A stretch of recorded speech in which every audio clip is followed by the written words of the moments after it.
Okay. So this should be maybe the first slide. So if you want to download in advance the material for this presentation, and probably more likely git clone it so that if we update it, then you can follow up. So let's go at the start. So this is Kurt Pfeifle. I'm Ange Albertini, and welcome to our talk. And so you may know me from POC GTFO or my website with proof of concept, Corkami, and yeah, the posters that were available here. So yeah, I'm a reverse engineer. I'm doing malware analysis on PDF as a regular basis professionally, and I abuse file formats, so I really have a reverse engineering profile. Well, my name is Kurt. Continue. Pfeifle. We can't hear you. Sorry. The button. I forgot. Okay. I don't have any background in InfoSec. I just came into contact with some InfoSec questions by being in touch with Ange. My background is printing industry, PostScript, PDF, and that's how it comes. We've joined together here for this talk.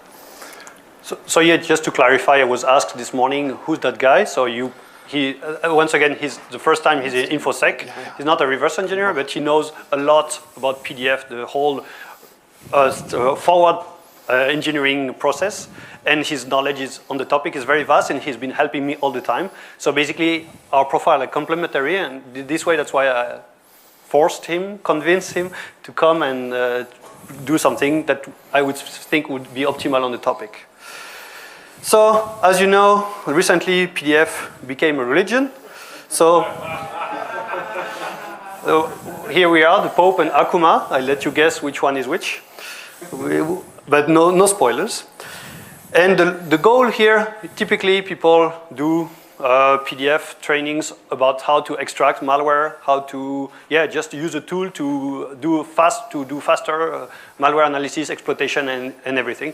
And here, this is not about it at all. It's just to learn the PDF internals and just not rely on the tool, but knowing what you could really do yourself without anything about malware and exploitation. And for example, the applications are implementation or removal of watermarks, censorship, edit and tricks.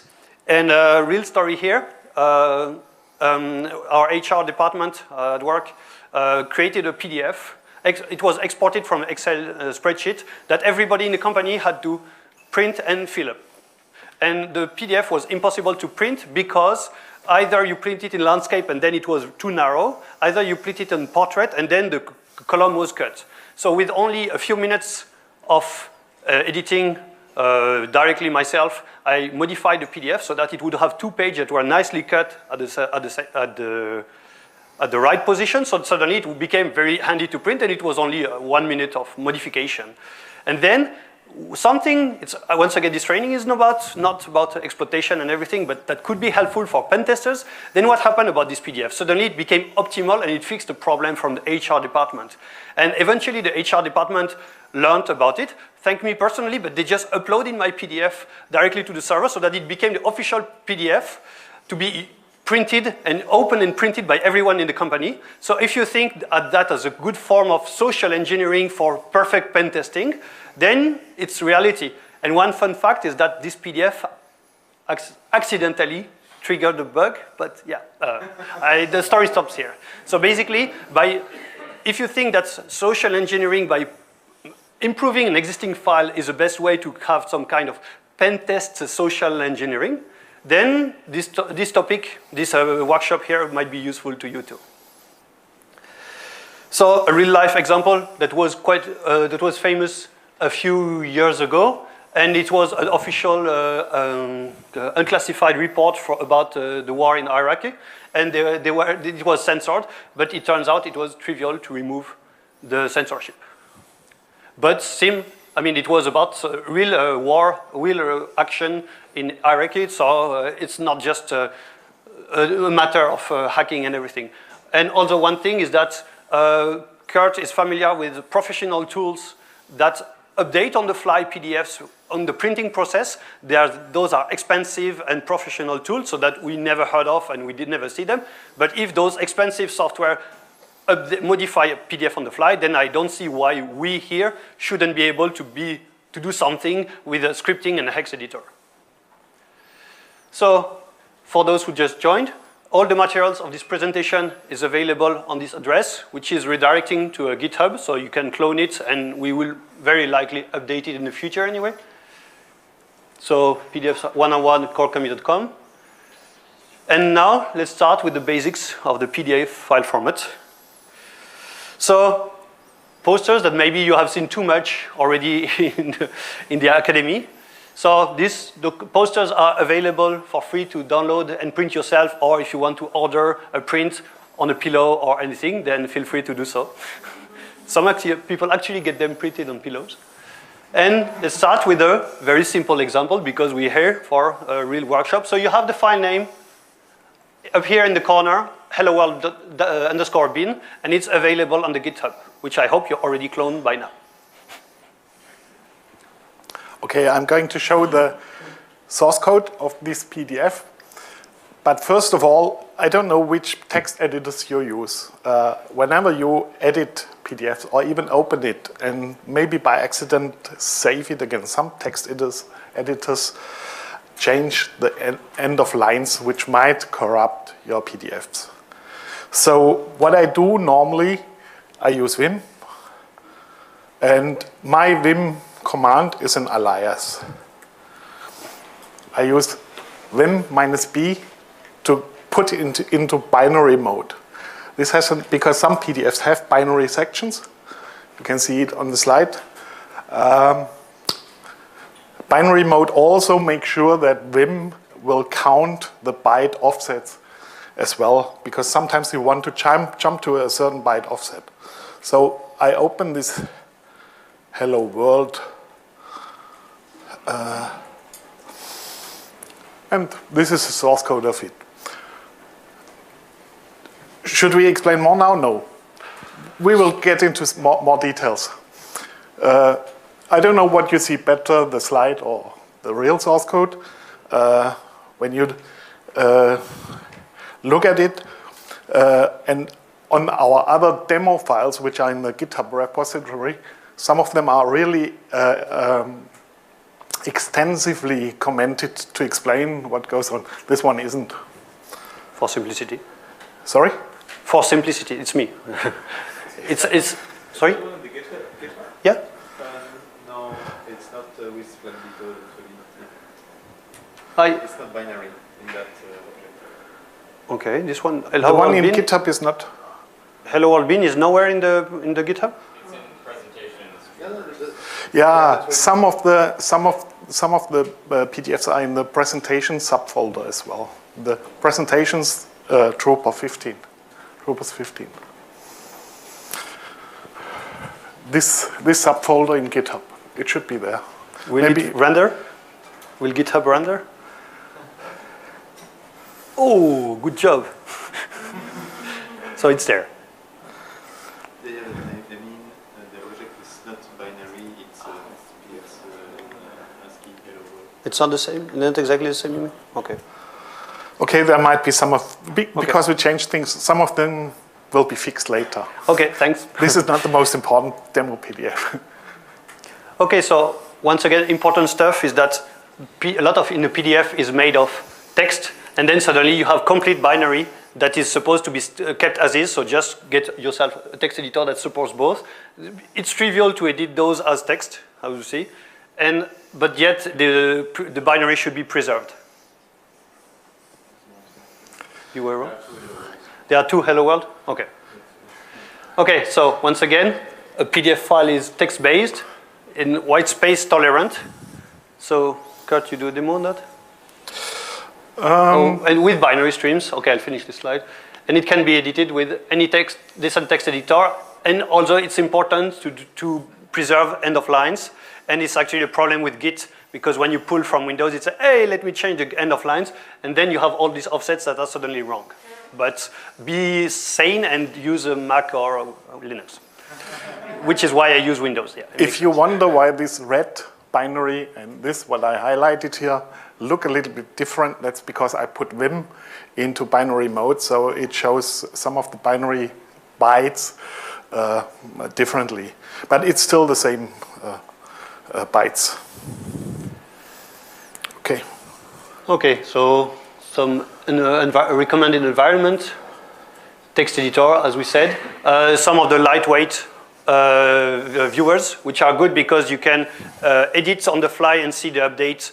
You can edit and see the update on the fly, so it's very nice to learn how to work with them. And then we will see that later, but we need tools to decompress streams and to separate object streams here. Who of you doesn't know Satura? Basically, it's Windows only, but it's quite a good thing if you edit PDFs, because you can really get updates basically on the fly or by pressing a capital R for reload, and don't need to open it like you need to do it with Acrobat or Acrobat Reader, Adobe Reader. And Satura, if you like Vim, you can have most of the key bindings of Vim as well, to jump to pages and stuff.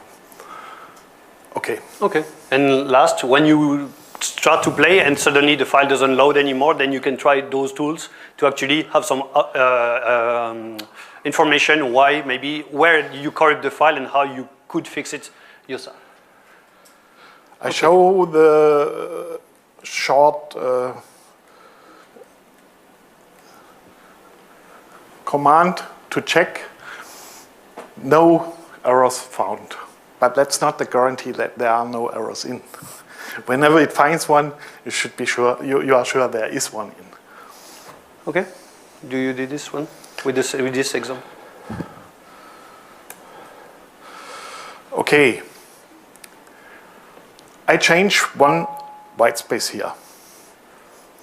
This doesn't change any meaning, but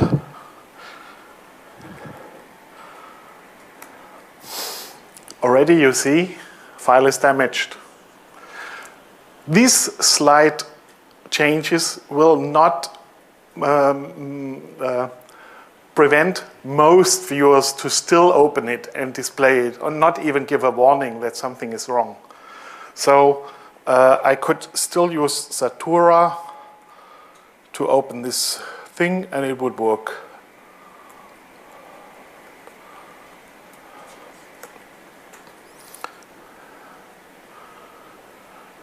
You see? Okay, next. Oh,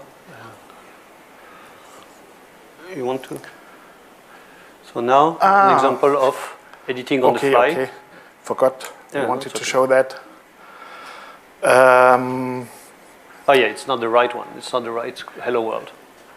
As you can see here, this is binary. It's difficult to edit and to know the bytes you need to change in order to change the text. So one of the things, with the same tool, can you see on the, at the back my commands? QPDF has it's a command line tool which is available for Linux, Mac, Windows, and what it can do is uncompress streams and write a new file, a new PDF with uncompression. And there's a mode which does a lot of stuff, which is called QDF mode.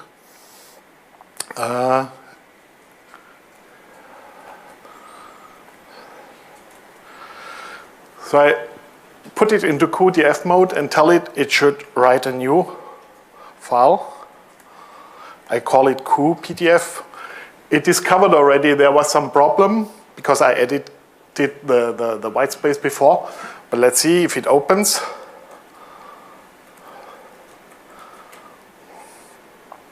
It still opens. As you can see on the top, on the top, it's the q.pdf file. And let me put this in the background. I edit now the q PDF. You can see a few things what this change, what this QDF mode did. First of all, you have additional comments in the source code. Everything starting with a % is a comment in PDF, just like in PostScript. But that's one of the very few things which are identical. The rest is not. And then it also tells you if it writes a new object. We will explain objects in a minute. What was the original object ID? In this case, they should be all the same because it's a very simple PDF, but it's not always the same. So I change here this text.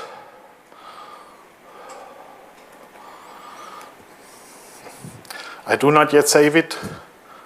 It's still hello world. I save it.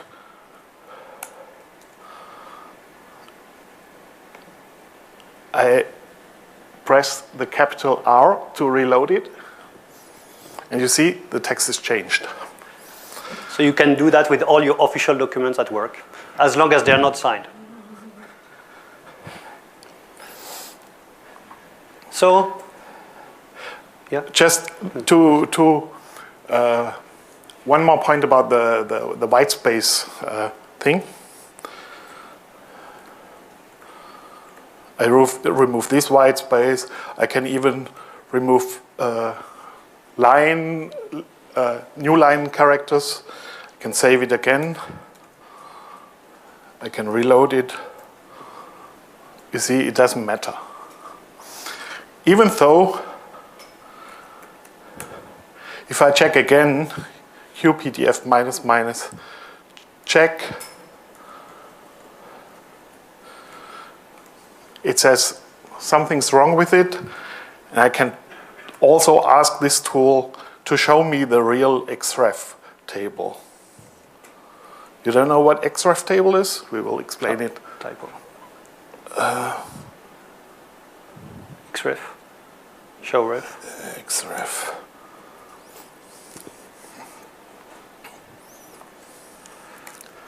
We will come to the xref table in a minute more, in more details. Okay. Okay, so now let's have an overview of the basic PDF structure. So it starts with the header, which is really small, just have the signature, and then, well, we'll see that in detail. And the body is the main part of the PDF, which contains all these objects that we refer to, and we call them, they are officially defined as indirect objects because the objects are just the elements that are directly in the objects, in the indirect objects themselves. Then you have this cross-reference table, the xref that we mentioned, and at the end of the file, the trailer, which is main of this table. There's a mistake here. Trailer dictionary. Trailer dictionary is the one defining the root element, the root object of the document. So it's the one saying where the whole structure, it's a tree structure, what is the root of the tree, and a pointer and to the cross-reference table and a signature.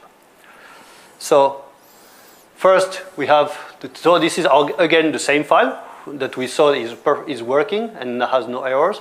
So first we have a signature, %PDF, and then a version number, 10 to 17 for now.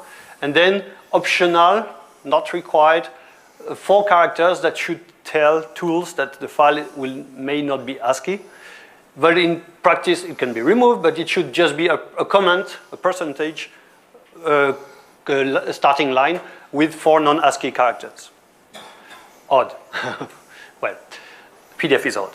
And then you have the body made of objects, and objects all have this structure, a number, then a generation, and the generation is in most cases, like really most of the time, 0.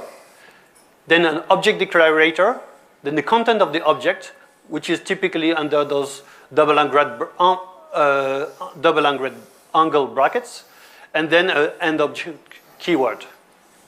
So once again, content is frequently but not necessarily composed of what is, we'll see later, a dictionary, so surrounded by those double-angled angle brackets.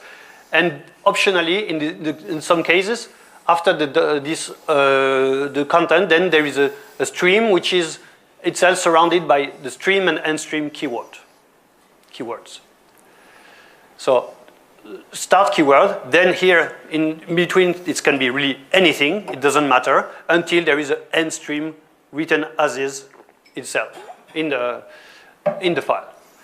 And then we have the cross-reference table, which is a list of byte offsets of each object in decimal, because why not? And so you can see, for example, the first, here it declares that there are 5 objects starting at index 0. The first object is always null, so this has this structure. And then now we are the next object, and this is the offset of the first object. There is this syntax here. I will not go in detail for now. And so basically this means that the object 1 has is at offset 16 in decimal, once again. So important things, it's in decimal, and another trick is that each line should be 20 characters, no matter the end of line standard. So basically, you have an extra space here before the return. You can see it here. I put up Vim to show trailing spaces as a dash. So here's a trailing space. Because PDF, just like PostScript, allows different end-of-line characters, 1-byte characters and 2-byte characters. That means a new line combined with the, what's it called? Anyway, \r, \n, or just a new line. So if the file uses 1-byte end-of-line character, there needs to be a trailing space. This is one of the things which are really unambitiously defined in PDF specification. So you shouldn't be too critical about that one. Sorry for that. Okay. Anyway, what you can do when you set up Vim in binary format, then you can reliably say, wait a minute, I want to not highlight. Let's look at this object. It says 225 byte offset, and with Vim there's a command saying go to 225. Let's see where it jumps to. As you can see, it jumped here, so just before object number 3. So this byte offset is correct. If you open Vim in non-binary mode, this will not work. Well, you can still jump to it, but the count will not. Vim will get confused about the byte count. And earlier, when Kurt modified the file slightly in the beginning by removing a space here, then the offset was wrong. The file was still open. Most readers can recover the cross-reference table without any problem, but then you will have some warnings and maybe some incompatibility problems in extreme case. So usually it should be right, but it's often tolerated even if it's wrong. Then we have, after the cross-reference, we have the structure, which looks a bit like an object. But instead, there's no object number, and it's called the trailer. And it still has always this double angle brackets dictionary structure. And importantly, we'll see that later, but it's defining the root. So basically, this is telling when it's parsed, the first object to parse is the object number 1. And yeah, we'll explain this syntax later. And the size, which is optional, but it's supposed to say how many objects there are in total in the whole document. Then at the end, just after this, you have another structure, pointer to the cross-reference table, which is just start xref as a keyword, then the offset of the xref, the cross-reference table, in decimal once again, and then the signature %% EOF, end of file. Then there is a newer format for a cross-reference table that is not so commonly used, from my perspective, and very rarely used for malware. And you might break some tools supporting that, and it's harder to abuse, so I suggest not to look at it. I mean, we have examples for that, but not now, and it's not really required to play. You can still convert a document back to the old style, like this cross-reference table, instead of a cross-reference stream, but we won't mention this now. Yeah, I did show this command live just now, and it will also unpack the object streams and the cross-reference stream. But I don't agree with Ange that it's not so common. It is, and I don't agree that it can't be exploited. I think nobody has attempted to this so far. Yeah, but or it's more difficult to exploit. It's more difficult to understand to start with. That's why we skip it here basically and stick with the simple format. Oh, we can ask Jose. Are there a lot of malware using cross-reference stream? The new cross-reference format? I don't think so. I don't know why they're avoiding it. So you don't need that to abuse or to modify, and it's not commonly used even by bad guys. So. Or good guys, depends your point of view. If you're, well. I think because it's just more difficult. Yeah, exactly. Actually, we tried to do some proof of concept, and then there was some obscure bug, so maybe Adobe is not even reliable on that. So openly available tools are not really supporting that so well. The proof of concept will come. Yeah, follow the Git. You can trust us. So now we'll explore the basic types of the PDF. So Boolean numbers, obvious, null, obvious again, and then we'll specifically explain how strings, names, arrays, dictionaries, and streams are implemented. And by basic type often are separated from each other by white space, but it's not strictly required because of specific delimiters, like with those backslashes. I can show it here shortly. Like, you don't need this white space, and you don't need this white space, for example. Yeah, so you and if in theory I could have here another key, a dummy key, and I could have some string as a value of this key. So normally you see it in white space, but this white space also is not required because the separator for the string is already the parenthesis. So once again, space, white space, and delimiters. Just we don't need to explain this in detail. Yeah. It's just for you if you want to look it up later in the slides. So strings and literals. As we mentioned, any line starting with a percentage is a comment, unless, of course, we are in the stream, but in this case, everything that is in the stream is a part of the stream itself. And then strings themselves, as Kurt just showed, are surrounded by parentheses. If you want to have a parenthesis in your stream, then you need to escape it. Escaping, or you can store characters in octal, because why not? So again, this is the equivalent. This is a string of the word string, but the I is encoded in octal.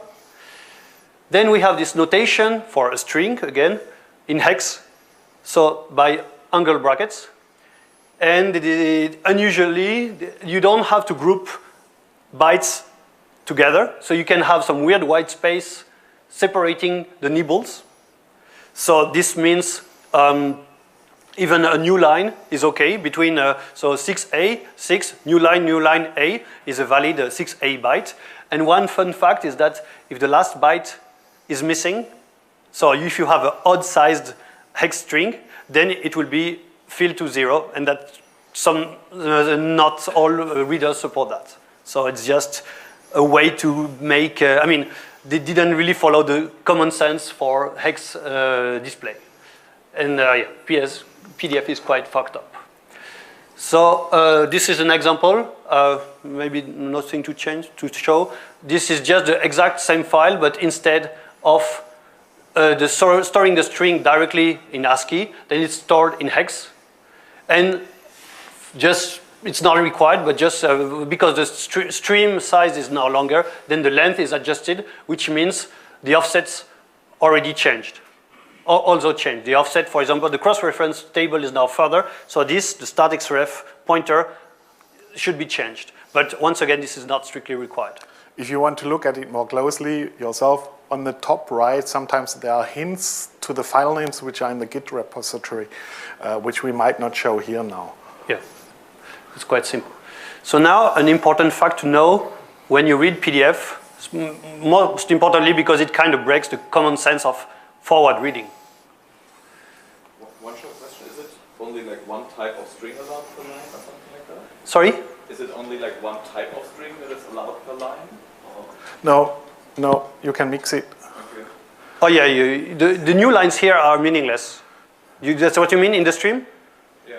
Yeah, no, you can put that on one line. You can, we could add the lines even between the F1 and the 110 and so on, white space for the streams, as long as it's not in part of the string is not taken into account. So you could do this hello world and then like the brackets and then X on one line? Yes, but Yes.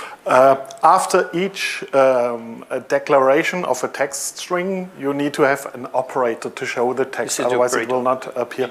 And this is the TJ. Okay. This is like, who knows PostScript of you? This is like show in PostScript. TJ is like show in PostScript.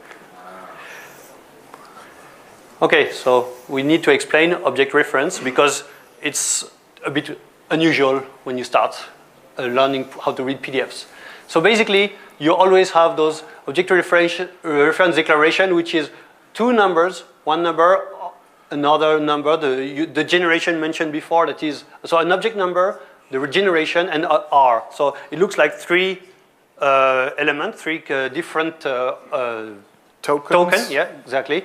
But it's actually, this refers to the actual content of another object, as you could guess. So basically, 20R refers to object 20.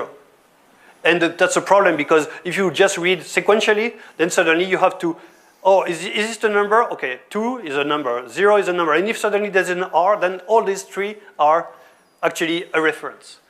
You cannot use this in all cases. Some objects are not, are not allowed to be inlined. I mean, except with Chrome. And once again, the second number is very rarely non-zero. So most of the time it's 0. So when you have those number 0R, then it's a reference. It's not three elements in a row. So if we take our Hello World example, we had the count here that is 1 with 4 objects. The last object is, well, 5 objects. The last object is object 4. And instead, we could just create a reference to another object that we type, and this object contains the value here, and this is equivalent. So two examples, these examples are equivalent, and the one is directly there, and here the one is an extra object that is reference, and this is transparent for PDF. So once again, it's odd but critical to understand. If you have 3, 0, 1, it's 3 elements, 3 numbers, 3, 0, and 1. And if you have 3, 0, R, this is one element, which is a reference to object 3, generation 0. And luckily, other PDF syntax rules follow common sense, unlike this one. So this is the only case of like backtracking. I don't know how Sergey defines that and explains that as a parser, but it's like you parse and then suddenly, oh, for those 3 tokens, you need to say, hey, no, it's not 3 tokens, even though usually space is a correct token separator. Now we have the name objects. Those reserved keywords like symbols in Ruby and on many other languages, they start with a backslash. So backslash pages, backslash kids. They are case sensitive. So camel case by default. And if you just type your own name like /Ange, it will just be ignored. You just created a name, some tool may use it, but at least it will be used, it will be ignored, not even a warning by the specification. So it's a good way to disable things. So if you want to suddenly disable the object pages with uppercase P, but still keep it, then you just replace with lowercase, and you can revert that very easily. Want to do the demo? Should we demo it? Yeah. I don't know. Okay, I changed the pages here to lowercase. I open it again.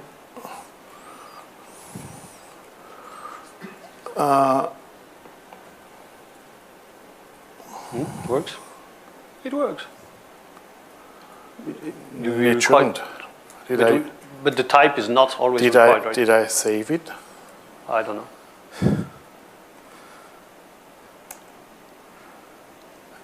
it shouldn't work. And another thing is that you can write those identifiers instead via another form of escaping, and this time it's in hex, not in octal. Because why not?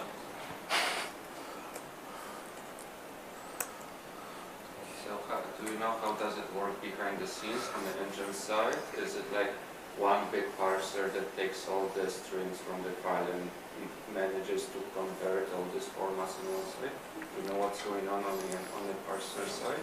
Oh, you mean of a reader? Why these exceptions? Why these many weird formats are acceptable?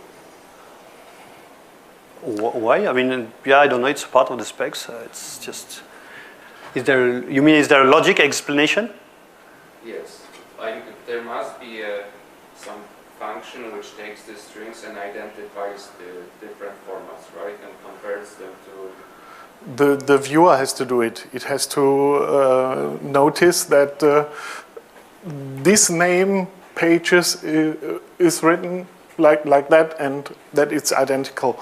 The reason why they did it is to support names which are not ASCII, to support Russian or Greek or whatever characters as well. Do you have some research which confirms or denies whether the feature which converts these special formats is used in the same strings which are displayed on the content of PDF and in these special operators? Is it the same feature, function, or is it different function? I don't know. I don't know because here you have a sharp, and in the other case, you mean this one? Yeah. There was no sharp here. It was, are you asking for a tool which? No. On the engine side, if this is the same function, then you can use the malicious content on the same group of elements. Yeah, no. That's what the bad guys sometimes do.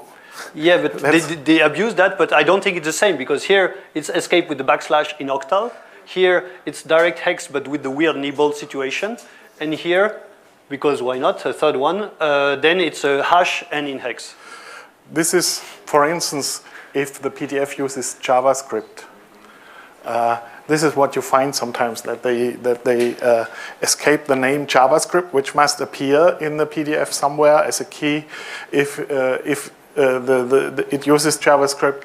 So that a Unix administrator who knows to use grep can't easily find that this PDF contains JavaScript with a ASCII spelling. It's used by malware. You have to avoid detection. So identify. So we provided various kinds of exported hello world from various sources just to see the different kinds of PDF that you can encounter in a while. Well, I was a bit surprised when I looked at this hello world generated by different generators, different tools. I open a few of them. Let me see. Google. So this is the one made with Google Docs. You will see it. You can explore it yourself. They are basically identical on page, but when you look at the source code generated, I do the Google Docs first. You can see there are quite a few lines with different words and tokens in one line. But if you do it with Google Slides, you create slides like we did, these slides, and export to PDF. What you get is basically one token per line. And they use as white space almost exclusively new line characters, which is legal, but which makes parsing stuff like you want to see all objects, which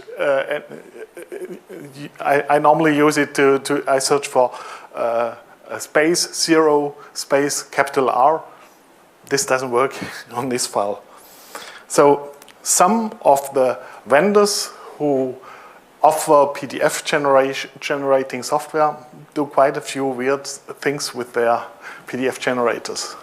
Even Google is not consistent with over its products. And sometimes we have bugs like legitimately generated PDF with standard content, and the output is not supported by some readers because there is some corner case of how the file is generated. So we mentioned that before, maybe not go through it. You have the file, and that if you add bogus name like the dummy key that Kurt added earlier, then it will be ignored. And if you change the sensitivity, then the objects will be ignored, yet they are still present, but with a different case, and they can be easily re-enabled. And if you remove an object, like for example the media box, who's the defining dimension of the page, then the reader might fall back to a standard values. So even if it's absent, then it might not corrupt the file enough. It still works, even though it's supposed to have a media box. So now another structure, the arrays, which this time follows the logic once you know how a reference works. So square brackets. And once again, just to make sure, with the reference, you have 30R, which is one reference, and into brackets, so that's one value, which contains just a reference. And here, with the 4 different characters, 4 different tokens that are 4 different values that you can see. So here it's used for real as a reference for the kids of the page, and to define the dimension of the page, the media box, 4 coordinates. So 4 digits, 4 numbers, 4 elements in this case. The first 2 numbers are the coordinates of the lower left corner, and the second 2 numbers are the upper right. Now dictionaries, like hash maps, so double angle brackets, and then a sequence of key, then value, and the key is a name, so starting with the backslash. So here we have the object 1 is we see that it's a dictionary, and it sets the name pages, backslash uppercase pages, to the reference to the object 2.0. And we see that object 2 is defining 3 keys, kids, count, and type, each of them to an array, to an integer, and to a name. Keys within dictionaries can be anything. Keys can be simple objects. Keys can be references to indirect objects. Keys can be arrays. Keys can be other keys. Keys can be, or other names. Keys can be Dictionaries. Dictionaries, I forgot. And Booleans, anything. And it can be nested at any level. New hopes of proof of concept. So, object reference, as we saw, page 2, this object is defining the key to the reference to object 2, and this is equivalent by the reference to what was in object 2, once again, just to insist on reference. Now, binary streams, and it's the binary part of the PDF. So once again, the objects, the usual object declaration, and then the stream, the parameters of the stream in a dictionary must include length, can be recovered, but in theory the length should be there. And if it's encoded, if there's any kind of encoding for the stream, then the encoding should be mentioned as a filter. It's called filters. Well, it has nothing to do with filtering. And then the stream keyword, end of line characters, and then the content of the stream, which should be the length that is declared in the dictionary, and then the end stream keyword with an end of line and the usual end object, because this is the end of the object that started here. And once again, the data in the stream is not interpreted at all. This is the technique we use in POC GTFO to embed extra data. We just put whatever in the stream, and as long as it's not referenced by another object, then any PDF reader is fine with that. And this is in the standard. So if it's a TrueCrypt document, if it's a Nintendo ROM or whatever, then it doesn't matter.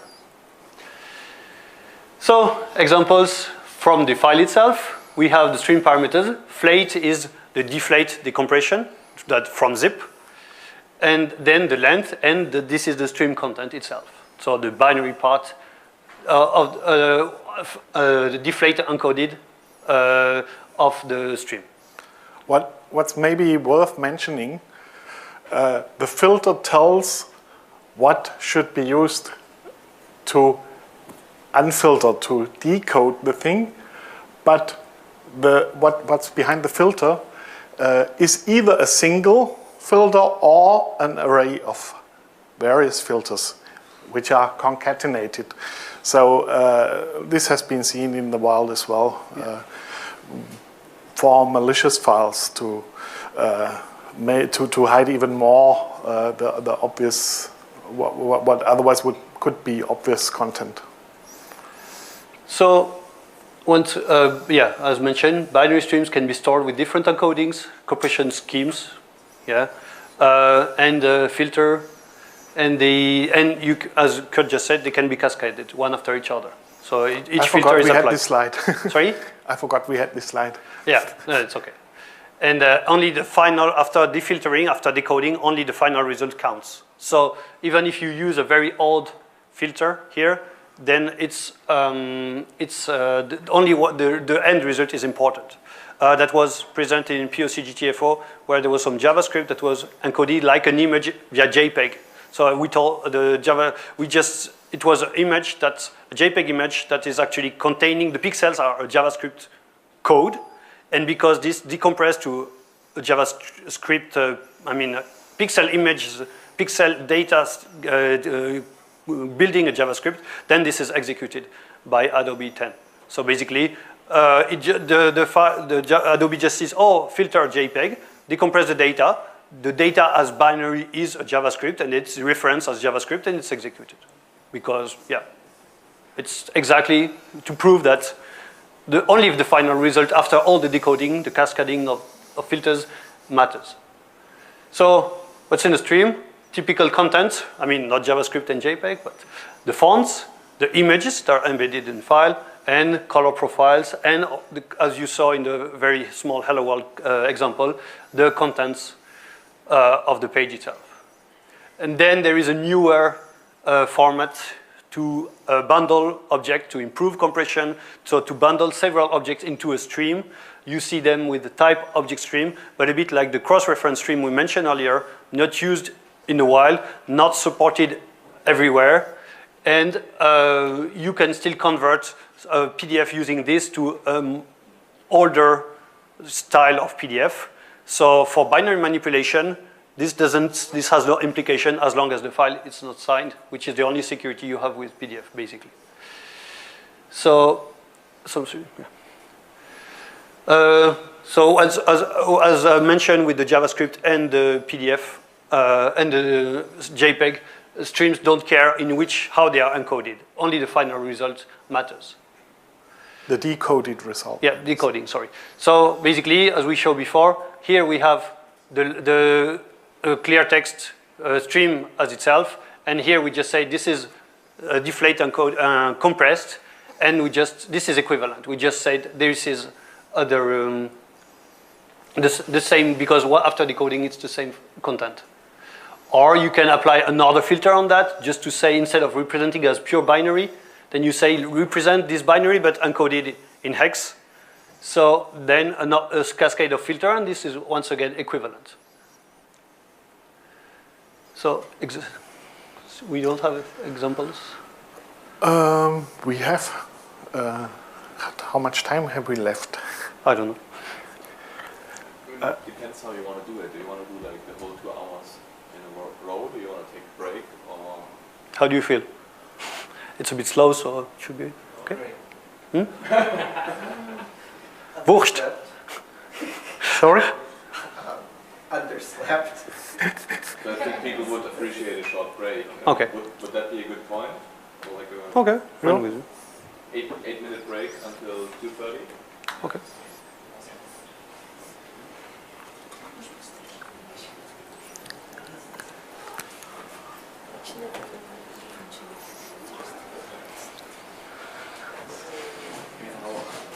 How did you plan the overall settlement. You're doing the whole 2 hours. You're not doing 2 1-hour sessions which are the same back to back. Or No, it's still going on. yeah. Okay. Yeah. Just wanted to make sure. Okay. I wasn't really sure how it was set up in the beginning, but Okay. I was thinking it was a 2-hour thing. The name objects, the stuff that starts with the slash. Is it something you can also get out of a string, or it has to be kind of the root of the document? I mean, can you unpack something and then tell this is PDF to be interpreted? You see what I mean? Only in the case of object stream. The object stream, because you store object in the stream, then this is hand supported as a stream. This is, but not in the standard one, I think. A name has to be there, just a backslash something, and maybe the hash or just a string. It cannot be taken. A name. I tried with a reference, it works. So if I put a reference instead of the name, I can put the name later. That's fine. But not the name itself. I was wondering if you could hide the name from something else that you flatly code or whatever.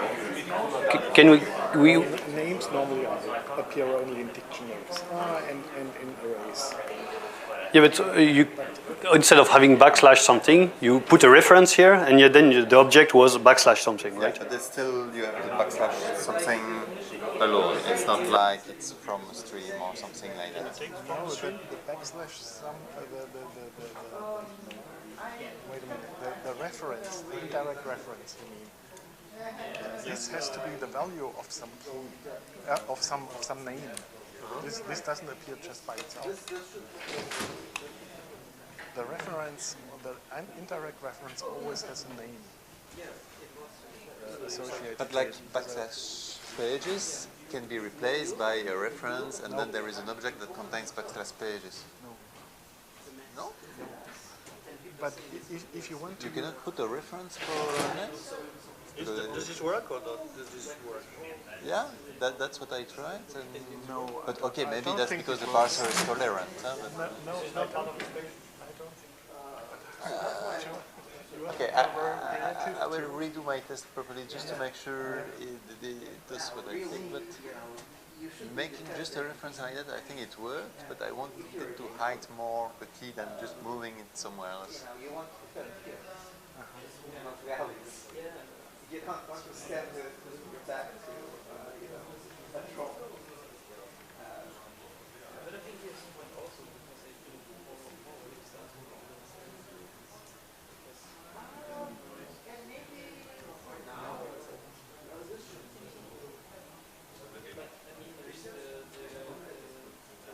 Yeah, it doesn't like it. Huh? It doesn't want to happen? Okay, let me...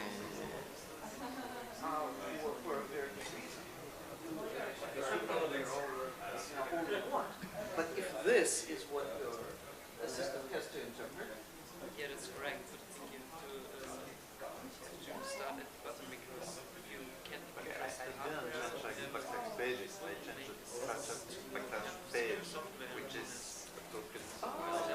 Backslash page is sometimes not critical. I don't know. So you mean instead of this one here? depends on the thread. Say, if you're reasonably certain. This backslash page, because here it's a key, it's not. No, that one. Below, on object 3, at the end of object 3. And there, Because this it's a one. value, it's not a key. Really But it's written like a key there. No, it's a name. Yeah? They try to just leave the operating systems and libraries out to just take the necessary modules from their whatever they want to do.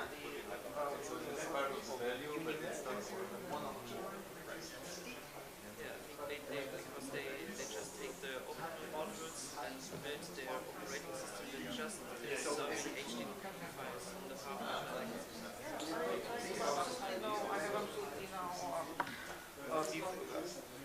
Basically, you want your implementation to run However you do this, you may want to do some hardware traffic, or you may just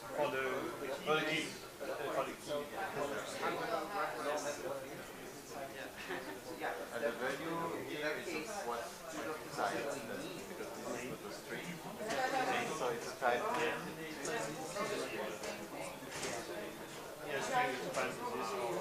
So type 10 can be used as the. Yeah, you can use for keys and pattern. Yeah, it certainly is. Not on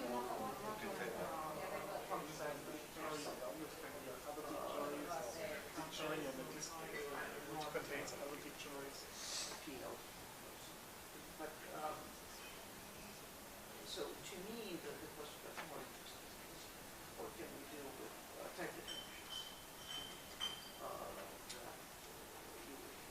You almost get to grammar as an and you almost get the countries from the screen. The Wells diagram. So, you know, say in Pfeifle, for example, you almost have to go parsing when you have to use it. So you want that. Then, of course, you have this question of, well, what is your syntax?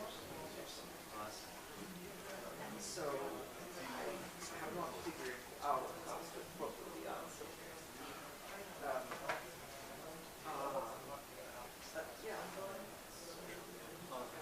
Yeah, you basically want to have the least amount of things. Yeah.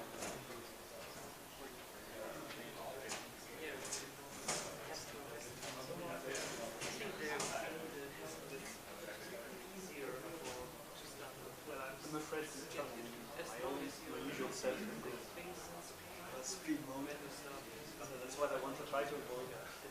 Sorry for the beginning. I was just looking the file because it starts 0001 and there was 01 hello world. So okay, that's yours. Yeah.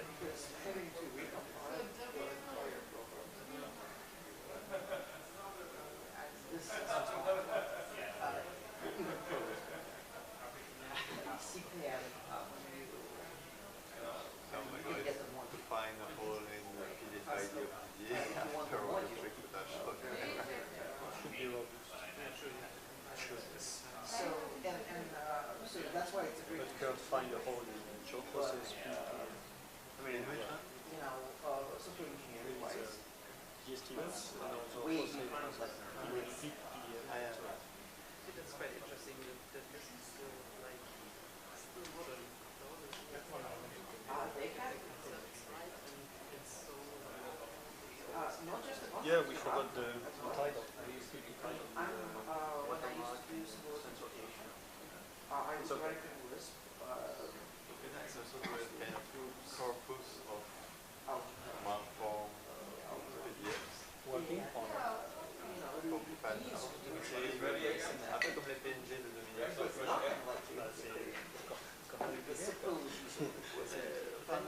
Juste des petits, chacun seul word. PDF.com. Ma page PDF, un avec l'encoding comme ça, un avec l'encoding comme ça, un avec JavaScript comme ça. 10 pages.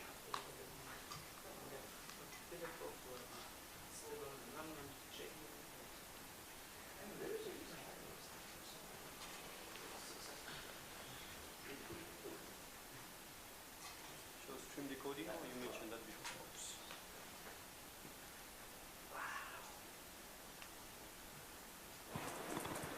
Works, yeah. Bex, gone. Kurt, we go? We want to this size or PPTF. Ah, he looks up. It's here. So plenty of tools. Kurt already showed stream decoding before. Oh, proof of. I'm not showing now in detail things. I just show the YouTube thing. Is the sound working on your mic? Sorry? Is the sound working on this mic? No, of course I forgot to. now it should be working now. Doesn't?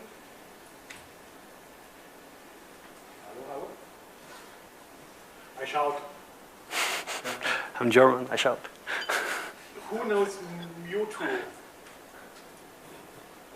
New PDF is another PDF viewer from the same people who developed Ghostscript.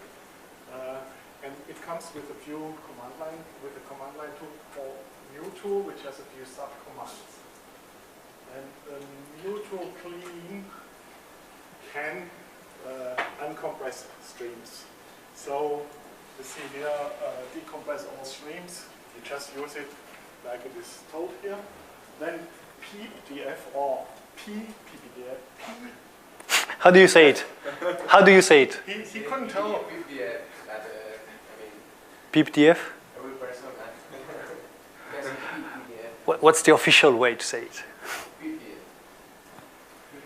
Anyway, I'm not showing it here in detail, but I just discovered these last 2 days how extremely useful it is if you want to not just decompress all streams like this tool does, but just a single one in a PDF, because you can select, you can tell it a certain stream and you want to decompress it or to apply another filter on it, which is also possible. So this is extremely useful if you play with PDF, with the format, and if you want to make your own PDFs and your own proof of concepts.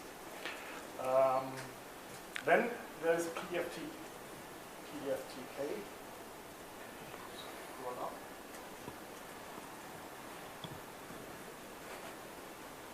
Another command line tool. And it has an uncompress option when it writes out the result. And PDFTK is in PDF, cut out, put PDF, and then you just say at the end uncompressed, and the output PDF will be uncompressed. I suggest to you, if you want to play further, you use these generated PDFs, which were mentioned in the earlier slide, or in the top corner there were 4 or 5, and you try to apply all these uncompressed tools to each of these, and you compare them. Then you can easily decide which one you like best and which one serves your purpose best.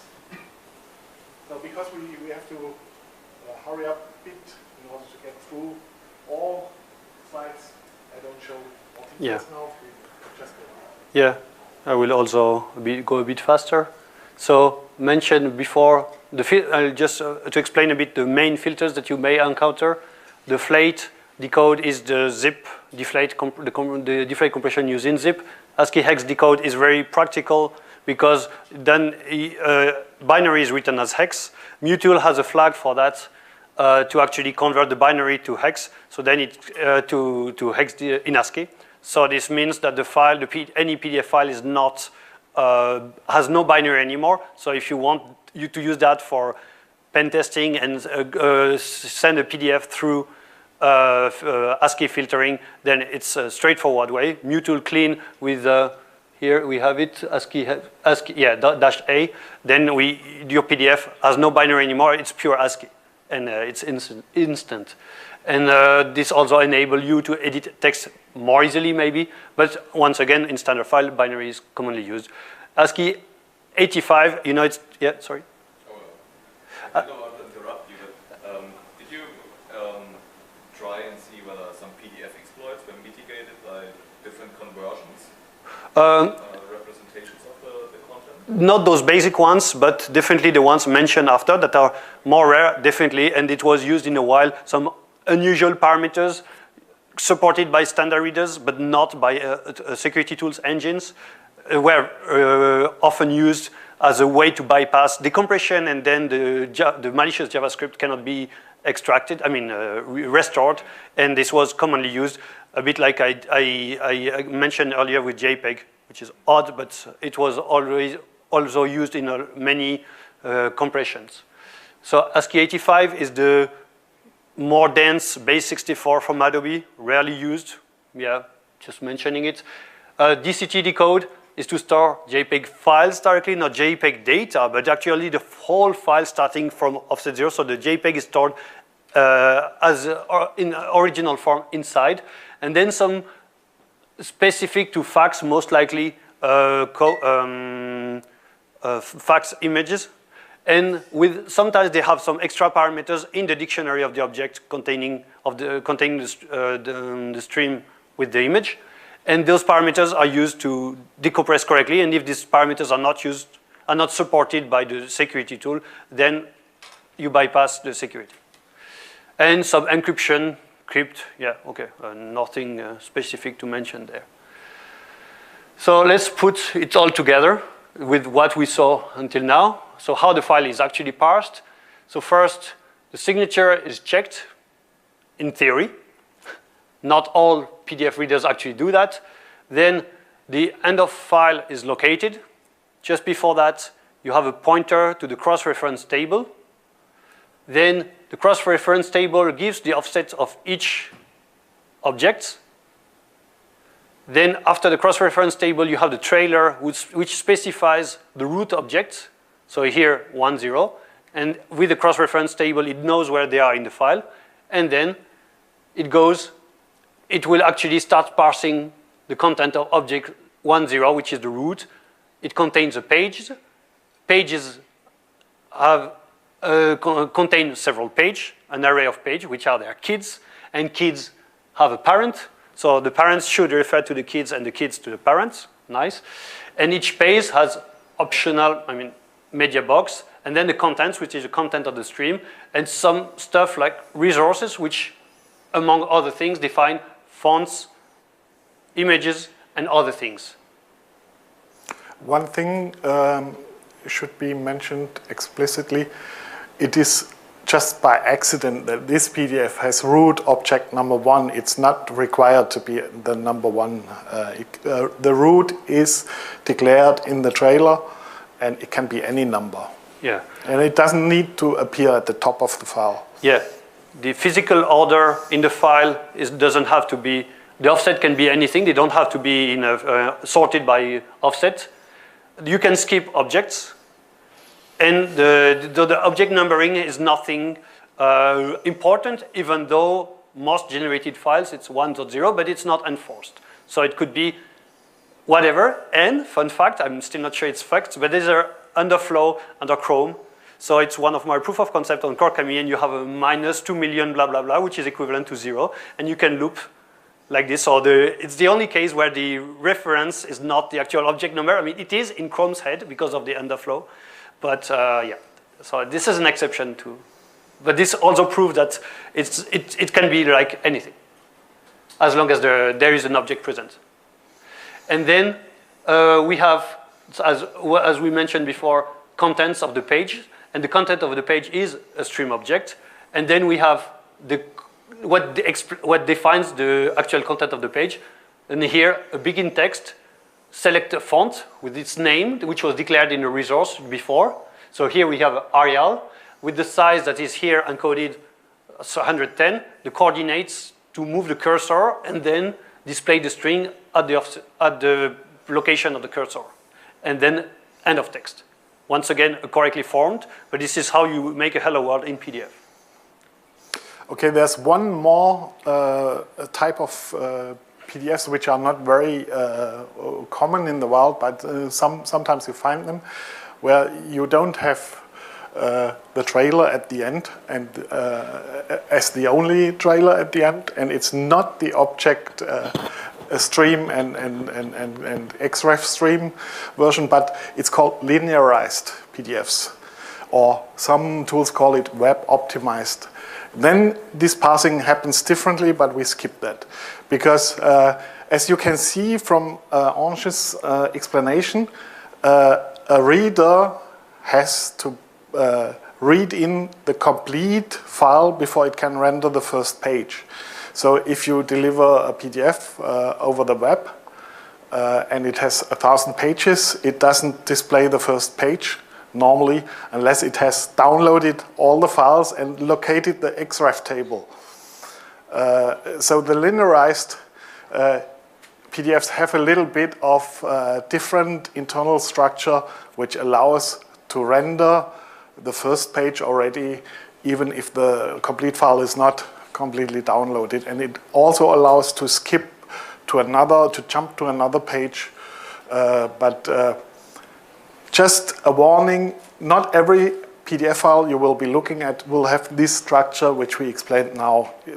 There are some which are more complicated, but you will recognize those because you will find in the very first object after the header, it will say something about linearized. Yeah, backslash linearized 1. And then you see it's a linearized, then it's different case. Important, you want to demo that one? No, so, we skipped the demo. So you can look at it yourself. A page contents can, of course, draw objects, and it can show some text. And here we show, this is one of the examples available on the GitHub, where it shows some text, it displays some text in the 3 different ways. So here it looks exactly identical, but this is a real text, which means this is a character H, the character E, the character L, and this says, now display this with this font. Okay, so this is pure text, and this is what will be extracted by automated tools like PDF2Text. Okay, now this is drawing, so this is exactly the same. We just ask GoScript to render that as vector, and this is made of move the cursor here, move a little, go back down, and now fill all this with black color. And actually, I made sure this example is completely commented and cleaned up.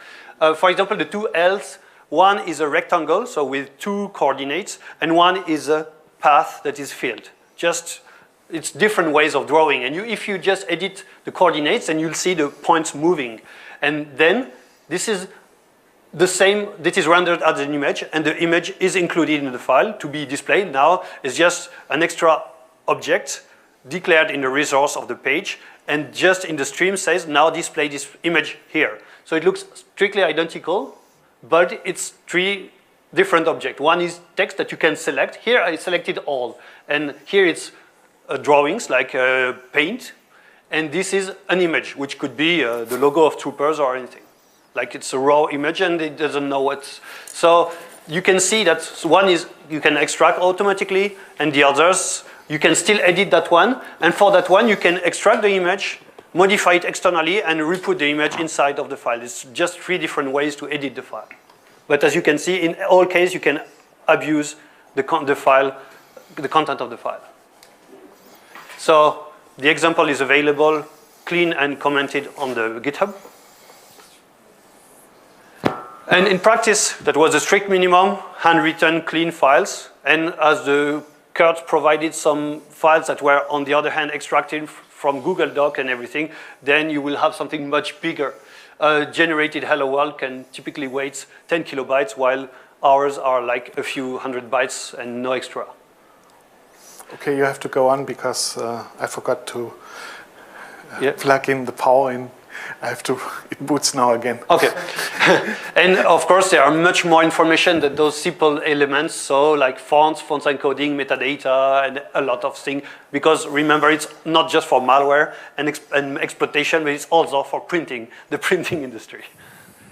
And in the malware world, sometimes we mention that some elements are not strictly required, and like the cross-reference table can be recovered by software, by most readers. And yeah, indeed, a lot of things can be actually missing, and the parsers, the readers will not even display warning. And then each of the readers has its particular schizophrenies or problems, like I mentioned, the underflow in Chrome. So a few visual examples, because yeah, so much for the so-called standard. Now this is Hello Adobe.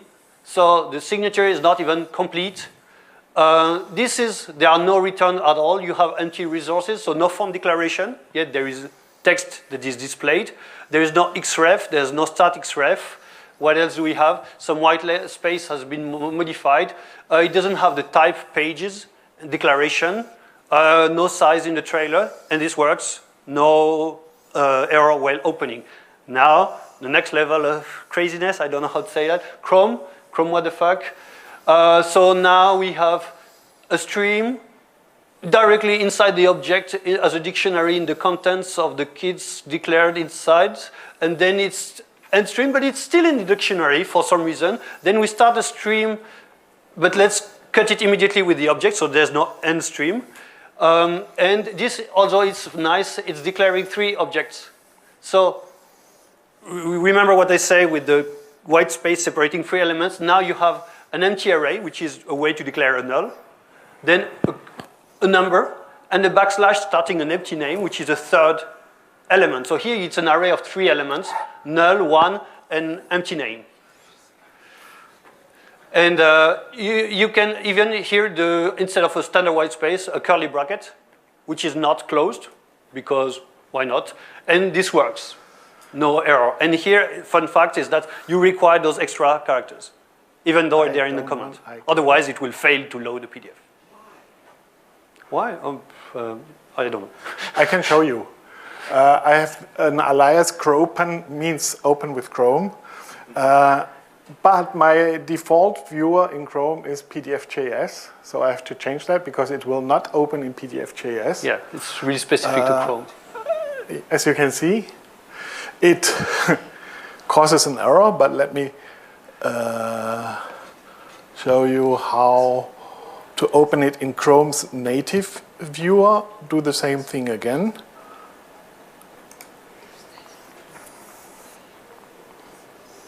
Yeah, you think down. It didn't say Chrome, what the fuck? Well, I have to scroll down and then it's there. Yeah, I just remove the coordinates for.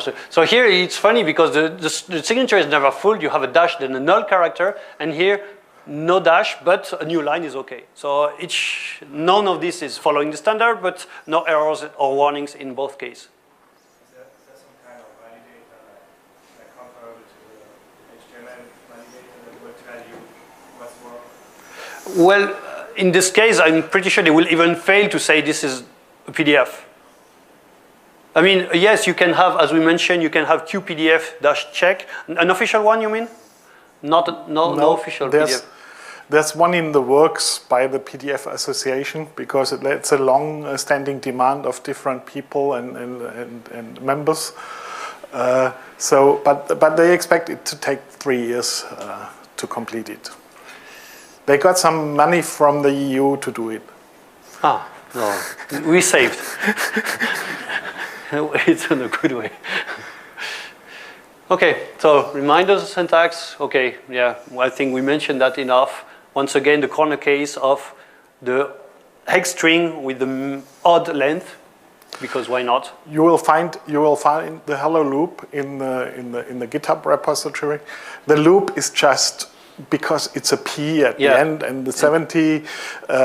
If it's padded with a 0 to make it an even number of characters in there, it just gives the loop.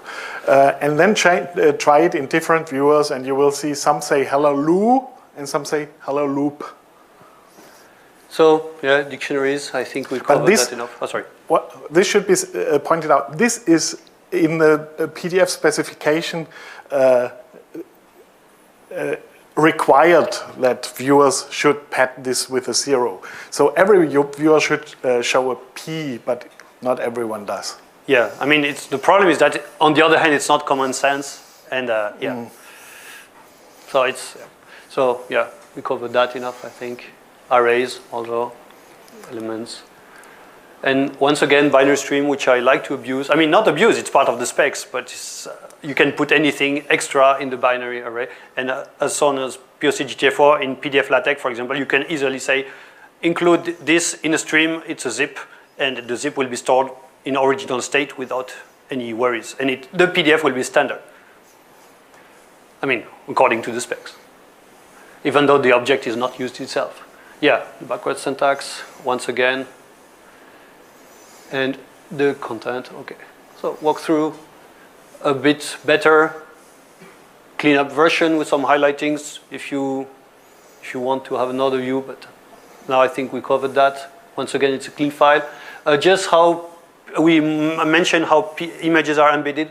So images are one object that contains the image data, then those parameters defining, so saying it's a type object and it's an image and the dimension and stuff. And this is where the abuse was happening for compression.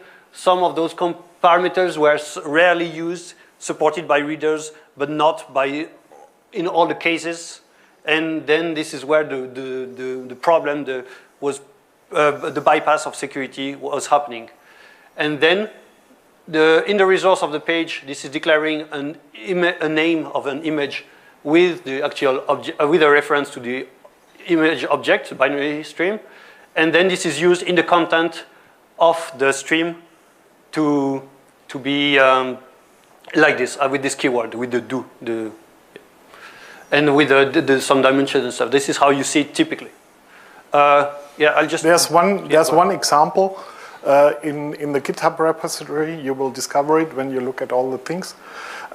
It uses an image which has only 4 pixels, and it scales the image, it skews the image, it rotates the image, and it's always done with this image name do, the do operator, which means draw this resource, and with the CM operator before the concatenation matrix, which sets up the scale and the rotation and whatever of the coordinate space. So there are different lines which you can comment in, comment out. Yeah, you have the example, and you'll see how it works. So here, that's the dimension of the original image, like number of pixels, and here this is how you actually want it to display, so you can stretch and deform and everything. This is a file for that. I was asked to. There was a challenge based on PDF in the Packet Wars. It's a PDF. It was called Leaked, and so this is this file. I don't know how many of you have. So here we can see first that there's nothing to select. So it's images. I mean. We'll kind of look at it now. So mutools, mutool. I'll just ask it to clean and to decompress so that we can see the contents, because at the moment we have some binaries and we don't know the content. We will not be able to see the content. So leaked and then dec. PDF. Okay, so now we have the same file, but it's decompressed.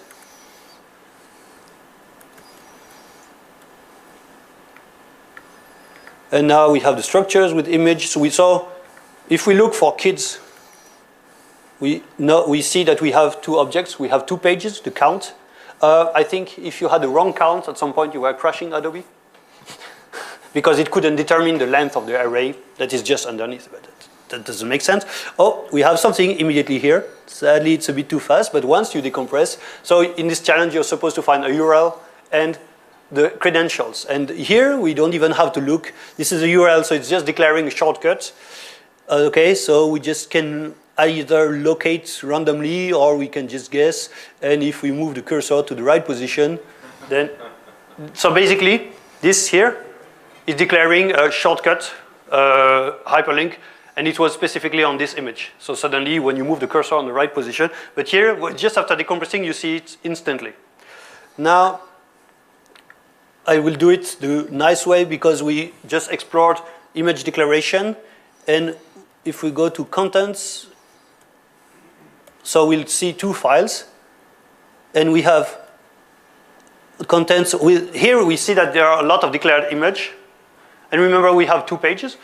And the other one has only 2 images.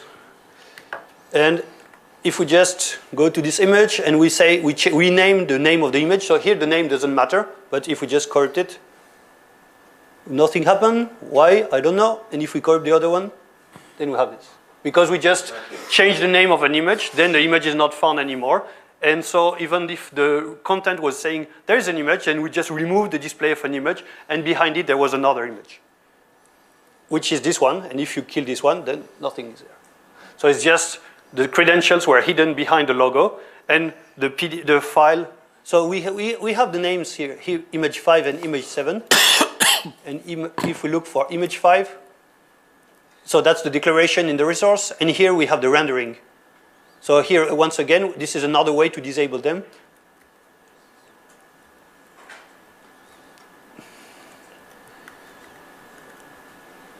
So here, before I disable it at declaration level. Now I declare it as use. So it's not, I change the operator, so there's no more display the image 7 anymore. So that's how you could solve this challenge. Or the other way around, you just mutool extract with the file directly, and then you have the images, and you see the text was split. You can see, right? Yeah. And there. Another way to, without, because this tool will just parse all the objects, find those that are declared as image, and extract the content. So here, even though even if this image was not actually displayed by the content of a page, then it's still physically present in the PDF, and it can be extracted. And it's a way that you can accidentally leak information when you produce a PDF, and suddenly the data is still there, but it's not visible, but it's still physically in the file. Do you know whether when you, like, for example, create a PDF document from like Word and you move two images over each other, whether that is represented in the PDF? Yeah, yes, in this should be. Normally they are. Really? Yeah, yeah. Yeah, they will be intact. It cannot know if they are overlapping or something, and so. I mean, and it will not try. So it's Word. I mean, that's why we always take like screenshots of everything and then bring it in there, not arrange anything in Word. Because, yeah, this is the only. PDF. This is the only secure way to have a. Yeah, like you just take screenshot, and that's why all unclassified NSA documents are screenshots in PDF, because then it would be the same as giving us a screenshot directly. And actually, if you just run a PDF image extraction or mutual extract, then you get the images, and the PDF is just a container to put all these images together.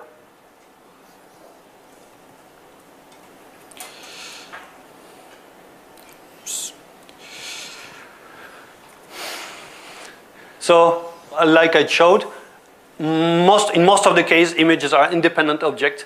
They can be inline. Oh yeah, so those independent objects can be dumped by trivial parsing, like just look for the type X object. And some small images can be inline directly in the stream, but they are limited to 4 kilobytes, and it's rarely used, from my experience. I mean, not in the printing industry, obviously, but in the malware and world, and it's only limited to small images. So we covered the basics at this point, and it's enough to start playing. I mean, we already did a bit to get a token. I hope you all wrote down the technique. One thing not obvious, you can get the specs very quickly on Google, but via searching. But actually, now it belongs to the actual real specs and the future specs. Now it belongs to ISO, and they are not free anymore. It's since 6 years already, Adobe gave up the control over, or the sole control over the spec. It's now controlled by ISO, and the PDF 2.0 is in the works and will be coming in 26, I believe. Oh no. Yeah, and to help you, because the specs are quite big, Kurt mentioned how to jump at the important part. Yeah, let me open. I forgot to prepare this. Sorry. This is in my. Is the spec a valid PDF file? Yeah, I think so. What does QPDF say? Yeah, but it's sometimes we have that. So you have a completely someone generated a legitimate file in a normal way, but it's a corner case. Once I had I mean, even for those slides, if you use the Google Slides, you have to double check that it's the same visually, because sometimes they were failing creating a perfectly valid PDF file, and I had sometimes a lot of problems just fixing stuff. Or the other way around, at some point, I'm not sure why, all the URLs or your hyperlinks were prepended with Google when you exported the slides. Okay, just a few short hints about when you start exploring PDF syntax and trying to change the content on the source. Where would you start looking first? because it took me quite a while to figure out everything, so maybe I can help you for a kickstart.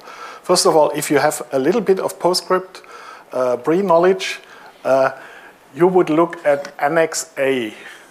It's saying it says it's the operator summary, and that's a table with all the operators, the text drawing and the vector lines drawing and operators which really make up the page content, which are in the contents stream.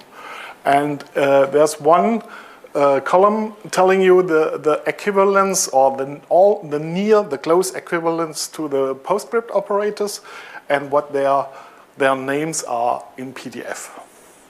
So that's one of the things. The other thing is you might want to change text, so you have to know how to encode a character if it's not ASCII, if you don't want to use the parentheses, if you want to use the hex version, and you have to do it for German Umlaut A or whatever. So this is in Annex D. Yeah. A table which tells you what you would use for the octal stuff. And what was the third one I wanted to show? Operators, normative specs, chapter 3. Yeah. One thing I wanted to hint you. You can see on top it's 756 pages. But don't you believe that's all you need to know. There's one chapter in the spec saying normative references. And these normative references are external documents. Some of them not even by ISO, and some of them not even publicly available, but they are normative parts of the PDF spec. It's more than 80 documents. It's more than 10,000 extra pages, according to my count when I did it once years ago. So keep that in mind when you start playing with PDF, and you have to refer to the spec sometimes. So these are the most important points to jump to at first, probably. That's it. So, as we hinted earlier, text can most of the time be copied, or image can be extracted. The select all, yeah, it's that you saw. You select all was working when it was text that was displayed as text, not when it was drawn on screen, or when it was an image. So image are easy to extract. Text is easy to extract. Drawing is the painful part because then it's you are drawing rectangles to do L, so then it's not straightforward, but you can still modify it. And luckily, with the GoScript command, you can say, okay, I want to replace this text that is drawn with another one, and you can say, okay, you make it on another as a text, then you ask GoScript to render as a vector, and then you replace your new vectorization with the new text, so it still can be patched. Okay, I have here an example. Ange said you can select all, and this will sometimes help you to get to hidden text. Well, if you look at the source code of this thing, you will not see anything unless you unpack the streams. PDF to text is a command line tool known to many. So if you apply it,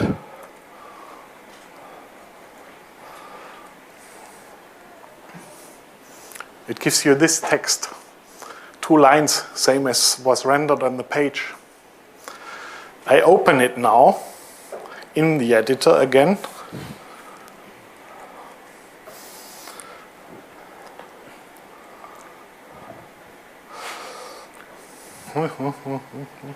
So just Kurt is showing a way that accidental leaks often happen, and or you can hide something, or you can actually leak some information. You think you edited something, it's still there, but in the final file, right, it's not there. It doesn't look like it's there anymore. It's another case of very common leaks. Okay, VIM not reliable.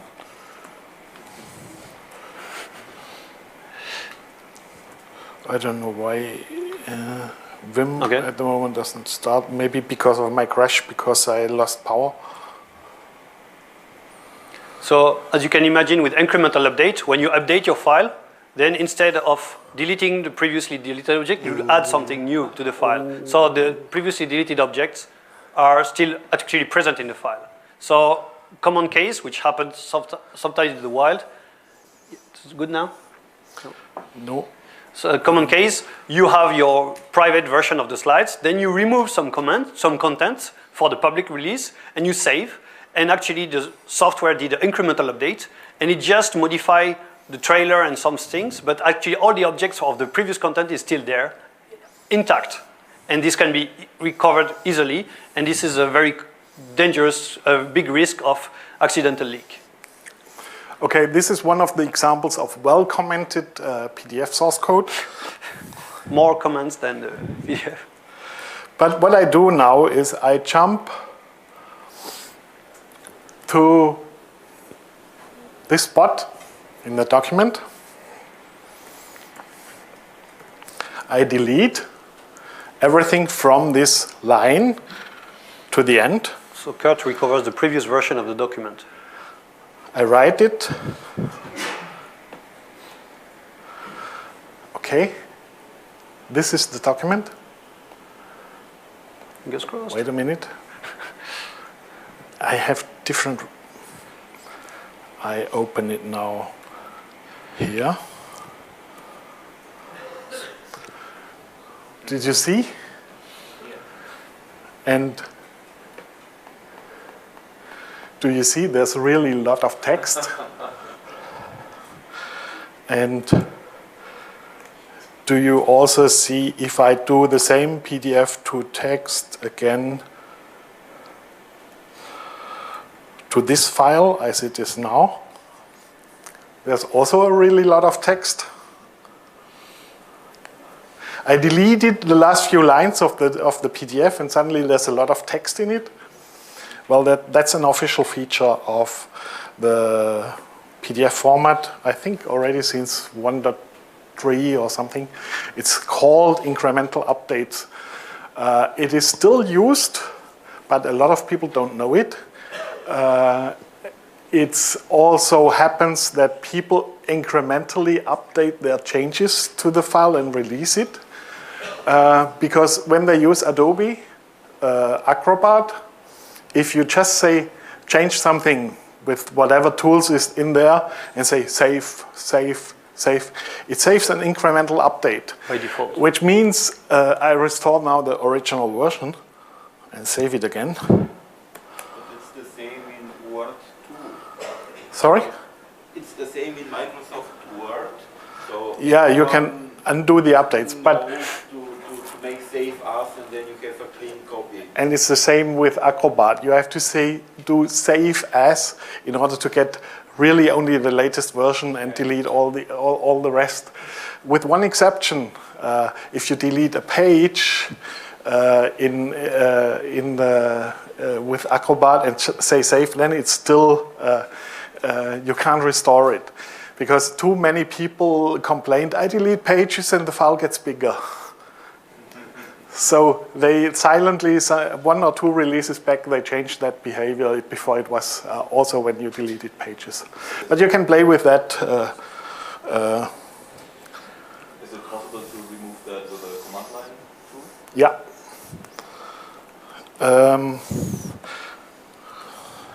Yeah, most command line tools don't produce incremental updates, so you just say clean, and the output is the same, but they put all the one cross-reference table and not this structure anymore.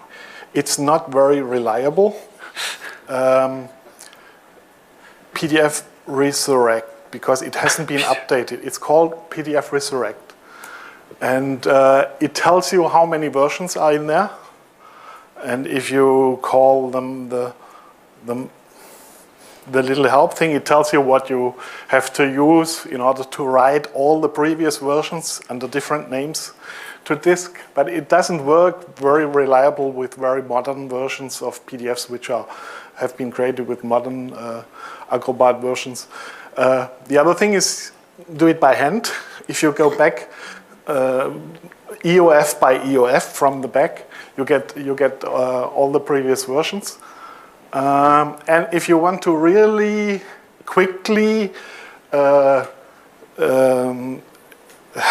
the file, the latest version, and delete it, all the other ones use GoScript. GoScript is too dumb in order to be able to handle it. And also QPDF, you can put one input file which has different versions and an output file without any other parameter, and it will only keep the latest version. It will have deleted all the other ones.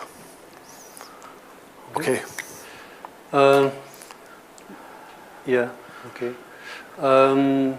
Yeah, so once again, you can modify, you can temporarily hide some stuff. I'm not going to show you methods, but if you have an image that is not referenced, or you have a page, we have an example later at in the bonus, where you take a file and you just, the page is still there, but you just remove it from the kids array. So basically the document will have one page less. Don't forget to update the count, otherwise Adobe might crash. And then you can easily restore it yourself if you just needed something to go under the radar. Because in this case, the page will not be referenced, so the text will not be seen by PDF to text. If there is an image, of course, it can be extracted as we saw before. And of course, I mean, I could give you methods, but create your own is probably the best. Come with your own methods and apply for POC GTFO, and we'll have a hell of a next issue. Yeah, we mentioned already a lot of those documents. You want to, yeah, we already covered the clean, decompress from Google Docs. You can try that with all the various examples that we made available. It's very, I mean, it's really simple, but sometimes some people are surprised about it. Sometimes you see, especially by administration, you have an official PDF that cannot be printed or you cannot copy paste out of this. We provided some example, protected.pdf. And if you think about it as a reverse engineer, if you can view it, then it means that everything is decrypted in memory somewhere, right? And it only means that the user password, the password that you would need to enter to be able to view the file is empty. So if you encrypt the file with the empty password, with the empty user password, then it will have those settings, but you can still view it without any password. And to change those properties, in theory, you need to know the owner password. But in the end, I mean, the file was viewed, so it means it was totally decrypted. So it's not real encryption. It's not real protection, obviously. And there is just with QPDF-decrypt, you can just instantly get this new document without those protections, because it's, I mean, you have to work in the administration to believe that, or something.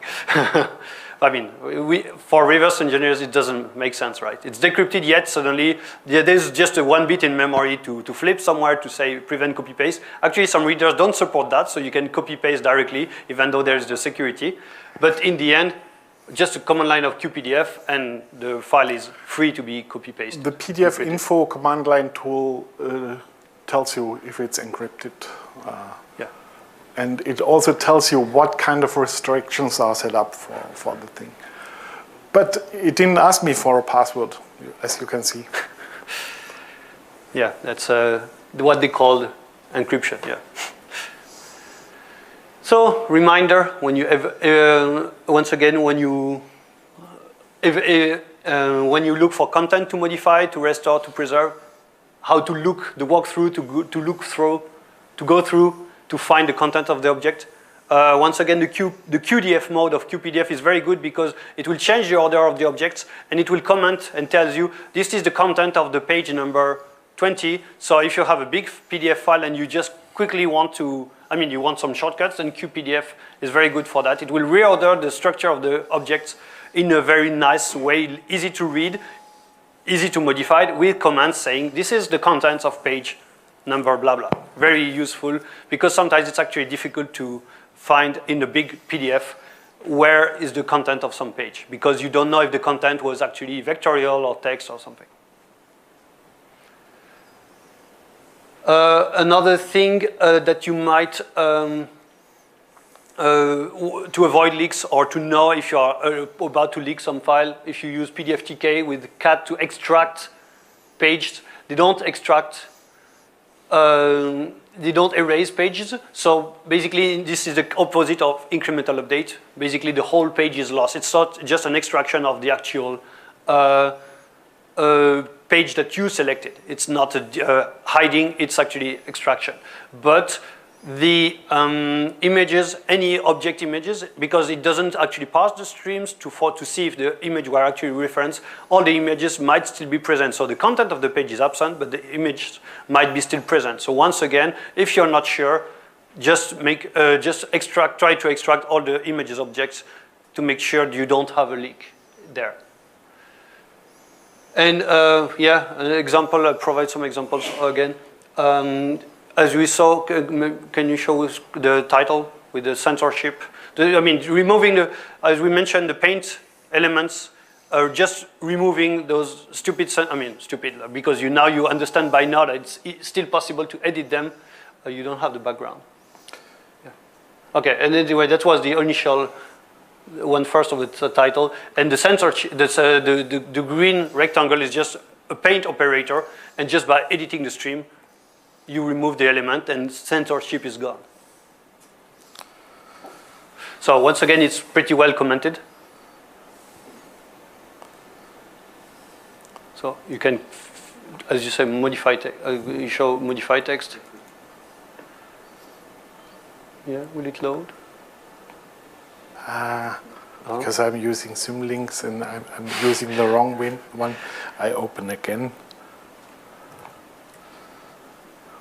Okay, so we're editing the text. Reverting. And here we have a rectangle operator. And now the rectangle. We have a rectangle operator with the coordinates, and the F means fill the path that was just drawn.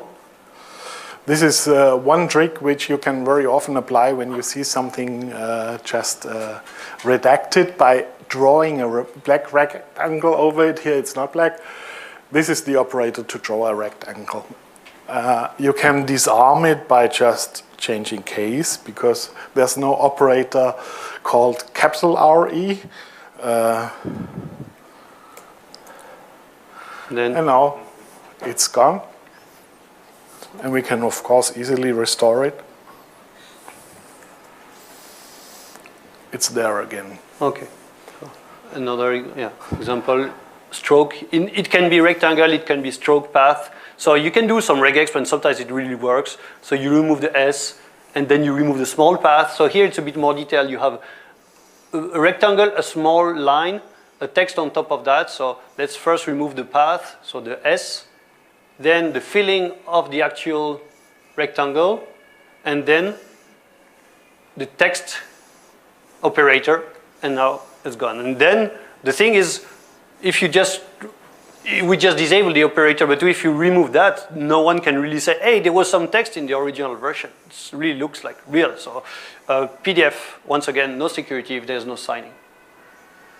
Yeah, another potential leak of information that is critical with Mac or LaTeX. The page is not just a media box. There is a media box, but there is the view that limits what you see on the screen. So basically what you see is a crop box, but it doesn't mean that there is more to the content, the actual content of the page. And if you import an image with LaTeX, there can be some external content, and you just, actually everything else is still present in the file. So this is the thing with a crop box? Yeah, crop box PDF, sorry.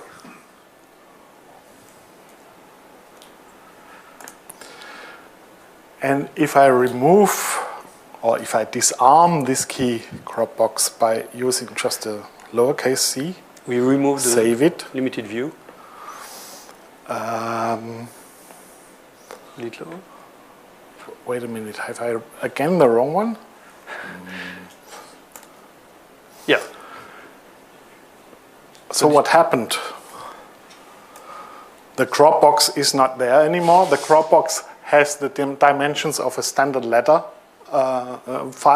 paper format, the media box is higher, and there's some text on the upper border of the media box. The thing is, tools like PDF to text, I think in general, will limit themselves to the crop box, so they won't tell you there is some extra text. It's a part of the page, but not a part of the view. And actually, the latest version, which I have here, doesn't do that. Okay, maybe not the Windows.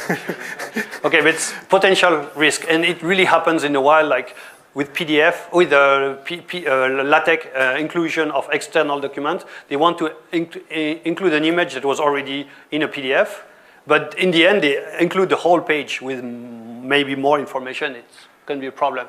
So this is the example what you showed, and really important. When you copy-paste the content of a PDF with the Mac OS preview, with OS X preview, it doesn't actually copy just what you selected. It takes the whole page and just applies a crop box. So basically, it looks like you just extracted this, but actually there's more content in that. And the funny part is that, so basically this is a hello world, but in the other part of the page there is another word written. And when you rotate it, you see it happening. You see it appearing temporarily. So basically, if you just say, oh, I have this image in a document and I'll include it somewhere, well, actually, it leaked the whole information. And it doesn't tell you. It just works perfectly because they didn't change any content. They just added a crop box. But all the content is there, and it can still be restored. So there's a well-commented file with source code, which has just an image in it. And you can comment in, out different lines, and you will see how the image changes when you save the file. This is the default one. You will discover there's more to this image, which is just cropped off, but it is still there, and any image extraction tool will extract the complete image because all the bytes for the image are in the PDF. So this is also sometimes one channel where inadvertently information leaks out from PDFs. Hidden text, another possibility to have text that is not visible. Yeah, we cover that. We have some time. Yeah, there's. Now I show the source code now. It's one. In the hand-coded subdirectory, the 108 thing. Let me make it small a little bit.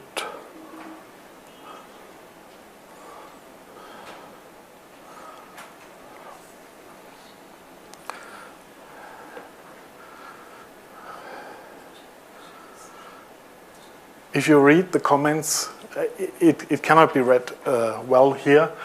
And play with it, you will probably find out how it is working.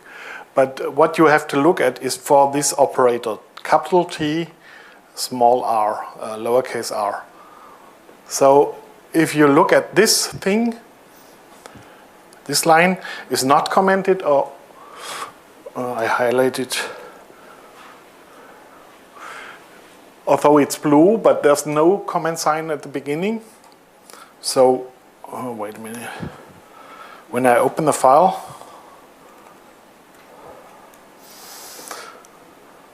it tells you this string, but if I use this line,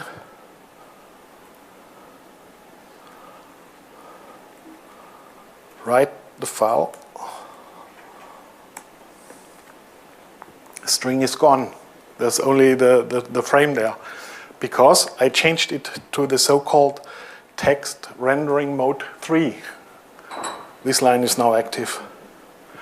And this is an official feature of the PDF syntax. There are different text rendering modes, and this is used for scanned images for PDFs which have OCR applied to the text. So there is text overlaid over the image, but the text rendering mode is 3, which means draw all the vectors for the outlines like the glyph code in the font tells it to, but don't show it. The thing is, in text rendering mode 3, it works on each background, so it works better than if you say it should be white on white text on white background. But you can still select the text and copy it. So that's why this text rendering mode is there. The others you can play with.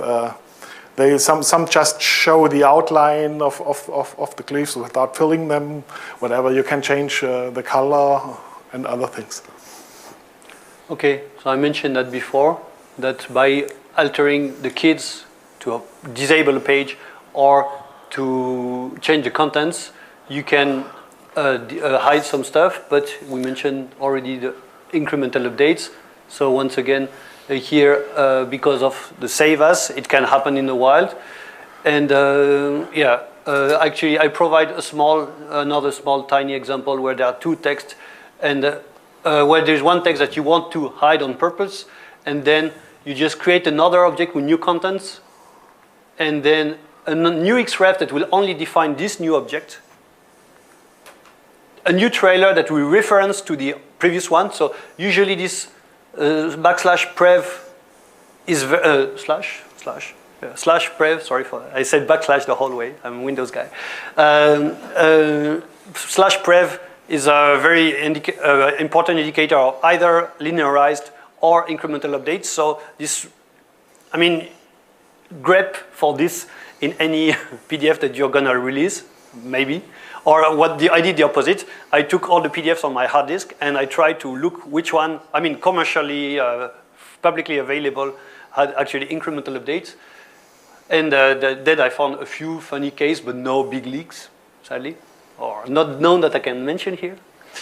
And then you need to create a new start cross-reference pointer at the end. So there are two end of file, and suddenly you get a different content because it was you created a new content object that will be, so it's the same number again, but so there are two objects for, and this one is referenced by the new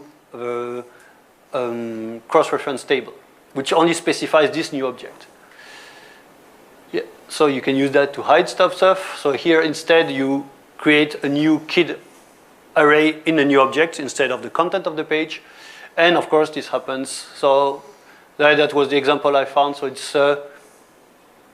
that data sheet of protection CPU used in arcade games.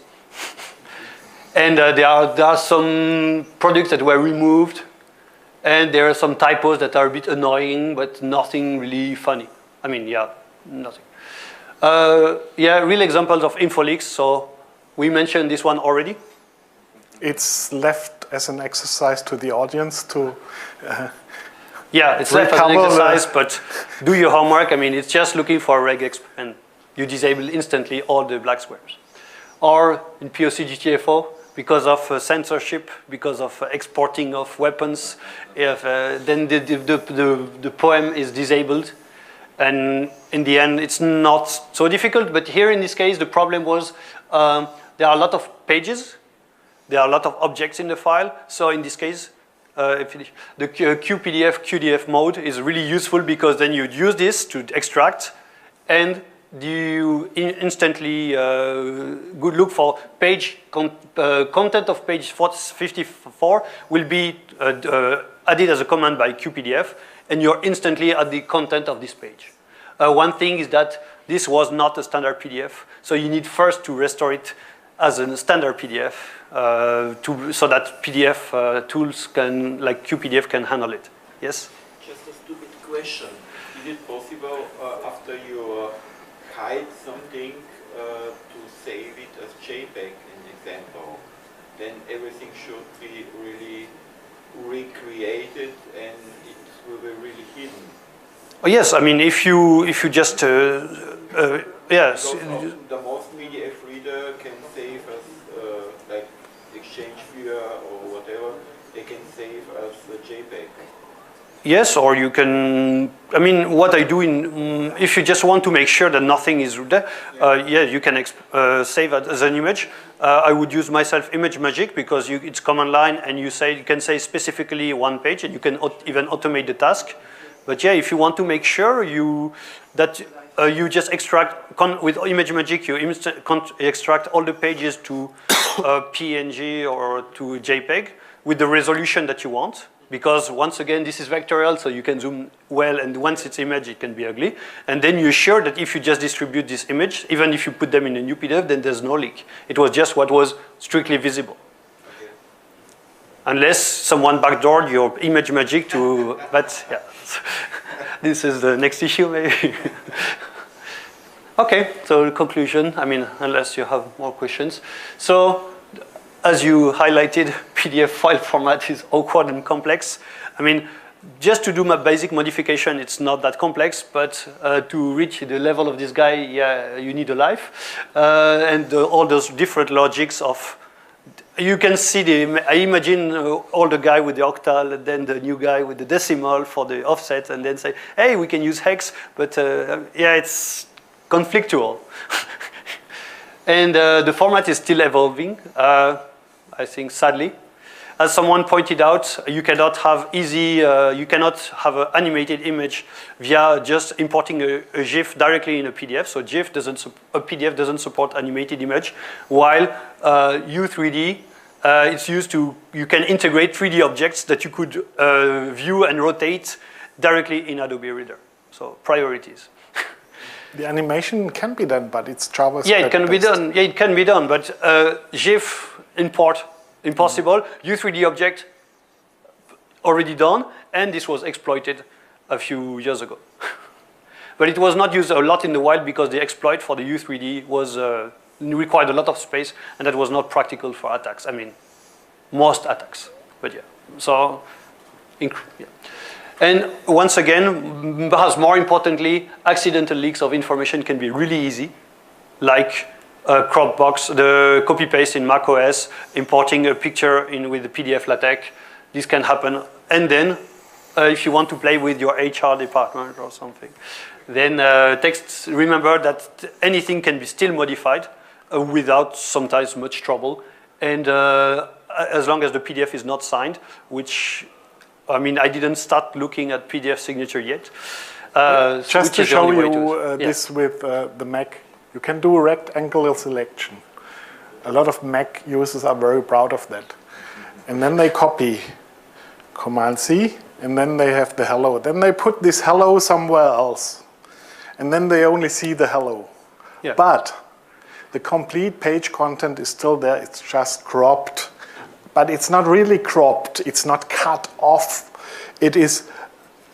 It makes a smaller window looking on this part of the text only, and the rest is blended out. Or I don't know how you would express it in English.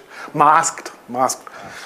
So this one, I had the case of a customer where they were wondering why information had leaked out from their engineering department, but their engineers, being freshly from university, were used to LaTeX and were used to, so they used the LaTeX feature, the Lua LaTeX and XeLaTeX feature to include PDFs as illustrations, and they cropped these, and that's how it happened that the content was still there and leaked, which they didn't want to leak. Okay, so let me go back. Yeah, and now you see why every time there is a PDF, and if I have some time, I open it and I try to see if there is a leak of information, because even in InfoSec, sometimes there were leaks of some of my content. I don't want to say names here, but yeah, they release slides, and I look at the slides from the inside, and like, oh, wait.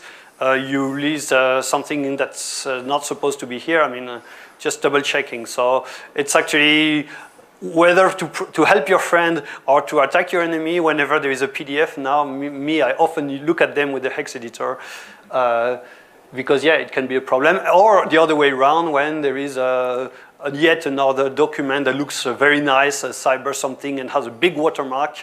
just for the fun of it and practice seeing how many seconds it takes to actually remove the watermark. Even one thing is that so far we only edited text, but often watermarks are one object that is in a form that is referenced in the page. So by editing this form, just by changing one object, you remove the watermarks of all pages. So it's optimization. So just before someone says, oh, it's watermarks, it's not edited, it's a PDF, I'd say it's more because all the professional tools to really edit, there are no point-and-click PDF editor in the free world. There are some advanced professional software that can do that, but there's no tool that you can easily download and edit easily, remove an image in PDF. So that's, I think, the only way why people may still think that watermarking PDF makes sense. Thanks a lot to everybody. Do you have any questions?